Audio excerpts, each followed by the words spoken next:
semua. Bayangkan keserentakan ini. Hiruk pikuknya pemilihan pilkada itu luar biasa. Dan ini pertama kali kita akan rasakan dinamika atmosfer politiknya. Berbeda dengan pilkada sebelumnya. Karena perseliweran antara pilgub sama kabupaten kota. Oh iya, ya. Ini kan sama-sama. Apakah dia akan bergandengan?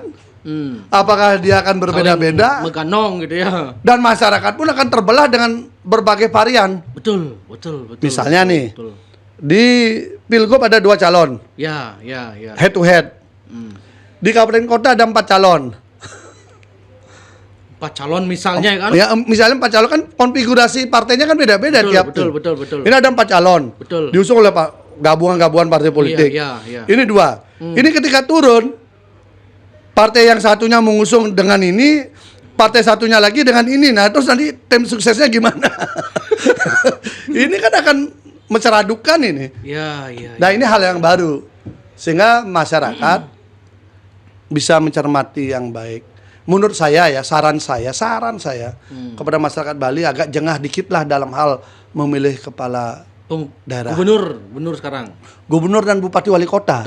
Kan serentak. Betul. Tolong kalau boleh saya minta kali ini saja, karena ini sangat menentukan kita Bali ini semakin baik atau tidak. Betul. Jangan hanya karena jualan paket langsung kita gadaikan harga diri kita. Kayak pileg kemarin misalnya. Satu paket bapak dengan anak, ibu dengan anak 500.000. Ini 2 tandeman 300.000. Terang-terangan. Betul. Entah di mana pengawas yang dibiayai negara, nggak ada bisa ketangkep. Bahkan yang incumbent bansos dikasih minyak goreng sama. Ya udahlah. Tapi kan Saya jujur bukan karena bukan karena kita tidak bisa melakukan itu. Tapi jujur saja, itu racunnya demokrasi. Betul. Karena apa? Karena tujuan demokrasi jadi tidak jalan. Untuk apa itu kemudian dipilih oleh rakyat kalau kemudian hanya isinya menjual rakyat dengan sangat murah? Murah loh itu. Harga diri Pak Erwin hari ini dikasih 500.000, kelihatan banyak hari ini. Itu untuk 5 tahun dia mewakili kita. Berarti berapa kalau dihitung 5 tahun uang 500.000 itu? Ya, berapa per bulan jadinya? Segitulah nilai harga dirinya Pak Erwin dalam sebulan. Belum kita ngomong seminggu. Tapi kalau saya lebih mahal rokok itu sebenarnya. Lebih kalau saya menyerap masyarakat karakter di bawah itu serep panggang serep tunu nyen kan patuh jagnya ngemang saya keuntungan sekarang. Itu yang akan saya pilih gitu. Ya. Semua dianggap sama gitu Pak. Itulah yang namanya. Ada jaminan kalau ini yang saya beri mandat itu akan lebih bagus, akan memang bagus sekali gitu. Karena dia memilih tidak pakai pikir dan hati. Dia memilih memakai mulut dan perut. Organ tubuh yang dipakai itu. Padahal kalau seorang rakyat, kedaulatan dia tertinggi adalah ketika dia memilih. Disitulah yang dia bisa bedakan satu dengan yang lain. Bayangkan Pak Erwin, ini ya bayangkan. Anak papa mama, anaknya kepala daerah yang tiduran di rumah, yang kerjanya duga, tiba-tiba dipaksakan oleh bapaknya karena bapaknya bupati kepala daerah, pilih anak saya. Tiba-tiba dia mewakili kita semua. Sementara ada aktivis lingkungan, ada aktivis yang sudah bekerja pada rakyat, dia bisa dengan kekuasaan bisa lebih banyak kapitalisasi pengabdiannya, tidak kita berikan.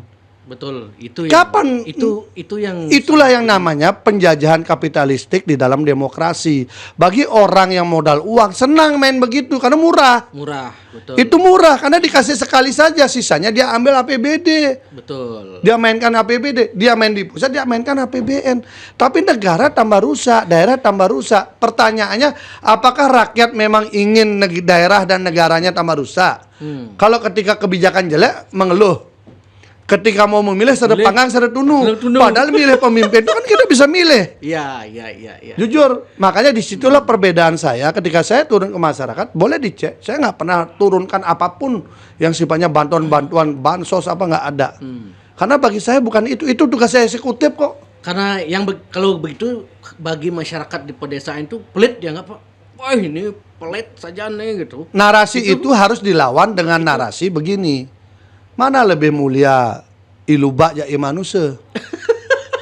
Suka ngopi kan? Ya. Suka ngopi kan? Ya, ya. Ya kan? Suka ngopi, coba sirup dulu punya. Ah, saya mau tanya, lebih enak kopi biasa apa kopi luwak? Kopi biasa. Kopi luwak? Kopi luwak Lebih selera. mahal kan? Selera dulu lebih enak. Nah, artinya kan lebih mahal juga kan? Betul. Apa kopi luwak itu? Kopi yang dari lubak. Kopi yang dimakan oleh lubak. Ya. Kemudian keluar dalam bentuk kotoran. Kotorannya lubak. diambil. Betul. Diproses. Betul. Lubaknya milih nggak kopi apa sekedar semua kopi dimakan? Lubaknya milih nggak? Milih kan? Iya, iya. Milih kan? Milih kopi yang baik-baik saja yang dia makan. Nggak mau semua dia makan. Ya, keluar jadi kotoran. Kotorannya dimakan oleh manusia dengan harga lebih tinggi daripada kopi biasa. Artinya apa? Ketika dia memilih saja iluba, itu udah bisa memilih yang baik, kotorannya aja berguna bagi manusia. Kenapa manusia ketika memilih pemimpinnya lebih rendah daripada iluba? Iluba dikasih sembako mau nggak? Enggak. Kasih duit mau nggak? Enggak. Sekolah juga enggak, tapi dia milih lebih bagus. Ini orang kita tamat SMA, sarjana, omongannya serepangang seretunu. Kapan negara kita baik? Kapan daerah kita jadi baik? Makanya saya jujur aja, Kang Kiket gitu. saya berada di arus yang berbeda dengan kelompok yang mencoba mengkapitalisasi demokrasi karena itu merendahkan martabat masyarakat. Saya datang dari sini. Apapun yang terjadi itulah potret masyarakat, tapi saya tetap ada di sini. Kenapa? Kita jangan jadi politisi yang merusak dan menghancurkan masyarakat. Mental masyarakat rusak, bagaimana membangun negara? Mental masyarakat rusak, bagaimana membangun daerah? Justru mental masyarakat yang positif yang dibangun, mental masyarakat yang peduli, mental masyarakat yang aware, mental masyarakat yang mencoba mencari tahu siapa wakilnya, mental masyarakat yang mencoba cari tahu siapa calon kepala daerahnya, karena dia akan mengalami kebijakannya. Dia pada milih pemimpin karena upis 500.000, karena sembako, minyak goreng, lalu yang dipilih asal-asalan, kebijakan tidak bagus, jalan rusak, lalu protes. Loh, ngapain Anda protes? Anda kan udah makan pisang goreng itu, apa minyak goreng itu. Coba dia cari pemimpin yang peduli, yang sering turun ke daerah, yang turun ke jalan. Dia tahu di mana jalan rusak. Cari LSM peduli lingkungan yang pasti kebijakannya akan pro lingkungan. Cari aktivis-aktivis yang memang dia sering membela masyarakat. Karena kalau masyarakat ada masalah dia akan dibela dengan kewenangannya. Ini kan tidak ada sekarang. Sekarang anaknya siapapun punya uang atau jual tanah warisan langsung jadi wakil rakyat. Wakil rakyat. Terus untuk apa jadi wakil rakyat kalau melakukan hal seperti itu? APBD itu mau dikelola seperti apa kalau orangnya nggak ngerti? Betul. Ngelola APBD itu perlu ilmu. Menempatkan anggaran itu perlu kepekaan. Kepekaan itu perlu latihan. Latihan itu perlu sering turun ke daerah. Perlu interaksi dengan masyarakat. Ya. Ini urutannya jadi pemimpin. Jujur saja, untung Indonesia sudah merdeka. Kalau hari ini Indonesia belum merdeka, gampang Belanda menjajah. Betul. Rempah-rempah dikuasai semua, masyarakat Indonesia dikasih sembako aja. Sembako aja, ya diam. Kapan kita merdeka? Ya. India tidak akan merdeka kalau nggak ada Gandhi yang hadir dengan kesadaran, gerakan kesadaran dilakukan. Nah, saya minta dalam pilkada yang akan datang, masyarakat itu kalau boleh gitu loh, jaga harga diri orang Bali, memilih betul-betul pilih yang pantas, patut dan tepat lah untuk kali ini. Ya. Di semua kabupaten kota dan provinsi di Bali. Agar apa? Biar pernah kita mengalami pemimpin yang memang amanah, yang memang peduli, yang memang ada ketegatan dan punya kemampuan menerjemahkan kebutuhan masyarakat dengan anggaran yang ada. Jadi pemimpin kepala daerah itu, dia tahu APBD-nya berapa anggaran dana rutin, berapa yang lain, kemudian berapa yang harus dia inikan ke rakyat. Lalu stimulan apa yang bisa dilakukan biar pertumbuhan ekonomi ada, sehingga PAD kita meningkat. Harus pemimpin yang bisa mengelola itu. Lalu ada pemimpin yang bisa melakukan negosiasi dengan investor agar orang bisa mau investasi ke daerah itu. Dengan investasi ada kapital yang masuk, kapital input yang masuk, maka rakyat bekerja di situ. Kalau rakyat dikasih pekerjaan, maka uang 500.000 itu 5 tahun itu kan ada nilainya. Karena bisa digaji UMR di situ dia dalam 1 bulan. Kalau ada, jadi orang yang begini yang kita cari. Jangan, wah karena ini teke, ini mangpes, serepangang, seretunu, enggak lah. Otak manusia beda-beda, kemampuan beda-beda. Sekarang begitu bakat pidan pilih nih, dia lupa berasnya sudah habis dimakan. Dia lupa pernah terima beras itu karena milih orang itu. Kalau yang main-main di ranah-ranah kesucian itu renovasi pura, wantilan, pembangunan wantilan itu gimana? Ya sama aja. Kalau motivasinya itu adalah untuk mencari suara, kan nanjang betare. Betul. Di Gianyar itu. Ya gitu. artinya nanjang betare. Sekarang pertanyaannya kita ambil ke filosofi. Ini ngaben masal. Ya. Ngaben masal. Sekarang tren. Proposal bawa keluar. Keluar nih, keliling semua dicari, apalagi kalau musim pemilu. Ya. Itu bisa jadi warga yang ngabenang keluarganya ndak keluar uang. Karena diabenkan sama calegnya. Calegnya dari uang minjem, dari uang lamit, dari uang jual warisan, dari macam-macam lah sumber yang mungkin panas, tapi ada juga yang dingin. Ya. Uang ini, sumber uang yang tidak bagus ini kemudian dipakai, dibantu ke sini. Pertanyaannya, kalau sumbernya, hulunya seperti itu, dipakai kemudian meyatnya, leluhur kita yang di fitriyatnya itu tambah bagus apa enggak? Kan kita nggak tahu asal uang. Itu mungkin menyebabkan banyak fenomena alam di Bali ini, pura kebakar, pura Ya. ditimpa Apapun gini angin apapun gitu namanya, jadi mungkin lah. gini, konsep fitriyatnya misalnya, apa sih fitriyatnya? Ngaben. Ya. Kan itu sumbangsih anak suputra membayar hutang, bagian Betul. pada trirene. Betul. Yang berhutang siapa? Si anak. Si anak. Si anak lah yang harus berkorban bagaimana mengupacarakan orang tuanya, bukan orang lain yang disuruh mengupacarakan dengan buat proposal. Tapi kalau konsepnya kayak Lola bilang, cuman meringankan, misalnya dia perlu biaya 20, kasih sumbangan setengah gitu, gimana tuh Pak? Bagi saya tidak. Kalau saya jujur aja, kalau saya ngabenkan orang tua itu harus saya sendiri, tidak juga dari warisan orang tua. Karena konsepnya adalah anak suputra. Betul, betul. Jadi anak yang bisa melepaskan dari ikatan kenerakaan, dari ikatan semua akibat trirenenya harus dibayar. Hutang kita kepada leluhur harus kita bayar. Nah, bayarnya bagaimana? Ngaben itu harus kita, hasil kerja kita, keringat kita sebagai abdi kita, mengabdikan kita pada orang tua. Betul. Kita lah. Nah, dari kita ini berjalanlah itu semua. Ya, karena itu proses niskalinya kan di sana. Lalu kita mau ngabenkan orang tua apa mau bati, tanah waris adab perlu 10 juta, adab 110 juta, 100 juta, ngon kepentingan yang lain. Itu kan dia ngabenkan dirinya sendiri toh. Leluhur kita ngabenkan dirinya sendiri, bukan ngabenkan diabenkan sama anaknya. Betul, Kan wajib anaknya atau keturunan pradisentananya. Kalau apalagi kalau dia membuat proposal lagi lebih parah lagi ke orang lain, apalagi mau bakti terus di situ. Menurut saya, kalau orang lain berkeyakinan lain terserah. Itu kan juga pembawaannya kan tanggung jawabnya ke niskala. Karena tanggung jawab kita dengan leluhur kita. Kalau saya prinsip saya kalau fitriyatnya itu begitu. Kalau pura, kalau dewayatnya itu bisa siapa saja. Karena dewa itu kita puja bersama-sama. Kita muliakan bersama-sama. Kita mohonkan juga anugerahnya bersama-sama. Itu bisa siapa saja. Kalau butayatnya bisa. Karena buta itu adalah untuk kita bersama juga. Ini perbedaannya di sana kalau menurut saya. Makanya saya selalu membedakan itu. Kalau kondisi di lapangan itu begini, kalau saya ngobrol-ngobrol dengan tetua-tetua di desa itu, jadi kenapa Pak mendukung ini Pak? Gitu. Oh ini kan jalan di sini kan dia yang membenahi. Kemudian saya jawab, lah tugas bupati itu kan kalau ada jalan rusak kan memang harus diwajib diperbaiki Pak. Bukan karena apa gitu kan. Jadi mereka di desa itu, jalan di Banjar kita udah diperbaiki, nggak enak ini, pilih ini gini gitu. Nggak apa-apa. Nggak apa-apa. Gitu. Kalau saya melihat kalau jalan kan memang fasilitas publik, Oke, berarti kalau bupatinya peka.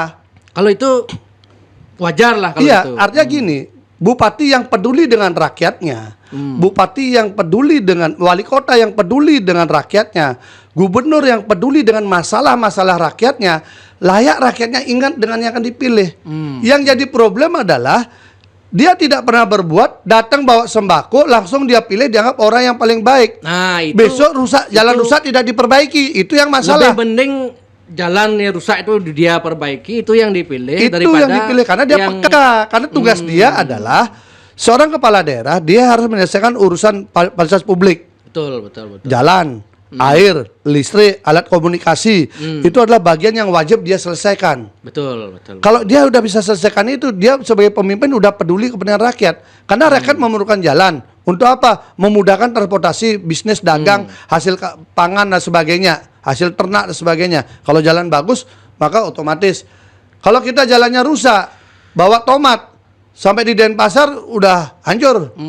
Tapi kalau jalannya mulus kan jadi lebih bagus. Ya. Harga jual jadi lebih tinggi. Ya itu bupati yang bagus. Air, kebutuhan air itu penting bagi masyarakat. Dia urus itu air untuk rakyat. Selesaikan semua. Maka wajar dia dipilih. Listrik, alat komunikasi untuk memudahkan rakyat berkomunikasi, memudahkan berbagai urusan. Pemimpinnya harus menyelesaikan itu. Nah, kalau karena mengurus itu kemudian rakyat ingat memilih dia, itu yang benar. Tetapi kalau sudah pernah ngurus itu hanya kasih sembako, kasih duit langsung milih lagi, rakyat lupa bahwa dia nggak pernah ngapain 5 tahun yang lalu, itu yang salah. Itu menurut saya. Beda loh ya. Ada suara yang tertinggi itu, tapi jalannya masih banyak di sana tuh, Pak, di Gianyar tuh. Jalan masih banyak. Yang dipilih dikasih bantuan tuh gininya, puranya. Bukan perbaiki jalannya itu. Lah ini makanya saya heran nih. Puranya bagus tapi jalannya kenapa masih banyak ini ya? Bantilan bagus, pura bagus, jalannya Pura banyak. bagus itu beda loh dengan pura yang direhab.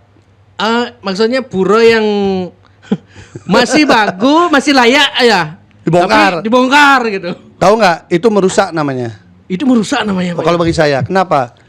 Bali ini banyak sekali pura-pura yang punya nilai historis. Ada namanya istilah apa itu ya yang memperbarui itu apa namanya? Restorasi. Restorasi. Kalau bahasanya. restorasi bagus. Kalau restorasi bentuk aslinya dipertahankan, yang rusak diperbaiki, tapi tidak menghilangkan bentuk. Betul, itu namanya restorasi. Nah, tetapi kalau memperbaiki, merehab, mengganti, itu berarti sama dengan menghilangkan masa lalunya, menghilangkan historinya, dan menghilangkan kekuatan sejarahnya. Menurut saya itu nggak bagus. Betul. Yang penting adalah pura-pura kita di Bali, jaga kesejarahannya, jaga jejak-jejak yang pernah bermanfaat kita bisa baca. Ada lontarnya menyebut ini, tiba-tiba baru dibaca lontarnya nyebutkan barangnya udah nggak ada. Misalnya patung apa karena lumutan, lumutannya diperbaiki, dibersihin dan sebagainya. Karena ada patungnya tetap, jangan patungnya dirusak, diganti baru. Nah, kadang-kadang kan bansos digunakan untuk itu, pura bagus-bagus dibongkar biar proyek jalan. Biar proyek jalan, masuk. Kalau Betara Tanjang, kira-kira ide Betara kayun apa enggak, kan itu masalahnya. Ya. Kayun atau enggak bisa diatur. Nah, itu kan bisa dilihat dengan karma nanti kan. Gampang itu ngukurnya. Kalau saya melihat di tempat-tempat yang sakral, tempat-tempat suci, jujur saja, bukan kemegahan bangunan yang lebih diutamakan. Tapi bagaimana spiritualnya bisa terjaga. Karena spiritual dengan kemegahan itu dua hal yang beda. Kemegahan itu kemewahan, kalau spiritual itu bukan. Itu kebahagiaan di situ. Ke pribadi masing-masing spiritual itu kan ya. Ya, tapi kan bisa dirasakan. Tempat-tempat kenapa leluhur kita zaman dulu bikin pura di gunung, ke pantai, ke bawah, di dalam goa. Itu kan kalau mau cari pura gampang ya kayak dekat-dekat rumah saja kan begitu. Ya dekat rumah ada, tetapi selalu ada titik-titik sinar yang dicari kan. Nah, kalau terhadap tempat-tempat seperti itu, maka yang diutamakan adalah menjaga kesakralannya. Niat, daya-daya yang nggak benar itu tolong dikurangi, dipakai di situ. Ya. Kalau memang bangunlah dengan niat lascaria, kan begitu kira-kira gitu. Sehingga kita bisa membedakan posisinya. Kalau di situ kemudian di ini kan auranya kan jadi rusak. Betul. Jadilah generasi yang merawat, bukan generasi yang merusak karya sejarah. Kalau di Bali pembangunan manusianya yang kurang menurut saya. Sangat. Itulah lebih banyak ke fisiknya, fisik puronya, puro megah gitu. Karena Karakter orang Bali masyarakat jelek-jelek. kita menilai dengan mata. Oh itu ya. Hari ini mayoritas masyarakat kita menilai kinerja seseorang dengan mata, bukan dengan mata hati. Oke. Kalau dia menilai dengan mata hati, maka yang dilihat beda. Seberapa banyak dia bisa menyelamatkan anak-anak bangsa di wilayah dia. Seberapa banyak kebijakan dia membuka ruang-ruang orang bisa lebih mandiri. Seberapa besar dia berperan menyadarkan orang-orang yang salah jalan. Kan ini yang harusnya dilakukan oleh para politisi kalau memang dia ingin mewakili masyarakat, ingin jadi pemimpin, kan itu yang harus dia cari. Ya. Nah, selalu sekarang kemegahan. Yang kemegahan dilihat oleh mata. Kemegahan betul, kemegahan dan kemewahan dan keindahan. Dan setelah itu tidak dirawat. Nah, ini. Coba lihat. Banyak Ya, sekali ya, tidak ya, dirawat. ya. Karena dia waktu itu saja. Karena merawat itu perlu biaya. Merawat itu perlu biaya. Semakin megah, maka perawatannya semakin besar. Ketika perawatan semakin besar, itu kan pengeluaran biaya. Betul. Maka orang menjauhi itu. Betul. Ketika menjauhi, maka menjadi tempat itu dia terawat. Tapi kalau kita merawat kesadaran masyarakat, kita merawat kesejahteraan masyarakat, kita merawat pengetahuan masyarakat, masyarakat dia naik kelasnya kan, dia sudah ada di dalam dirinya. Dan dia menjadi capital baru, modal baru untuk mengembangkan wilayah karena dia sudah memahami apa yang sudah lakukan. dan Guru yang sebagainya. 75 miliar itu berapa perawatannya? Ya kan besar kan jadinya kan. Itu. Aduh.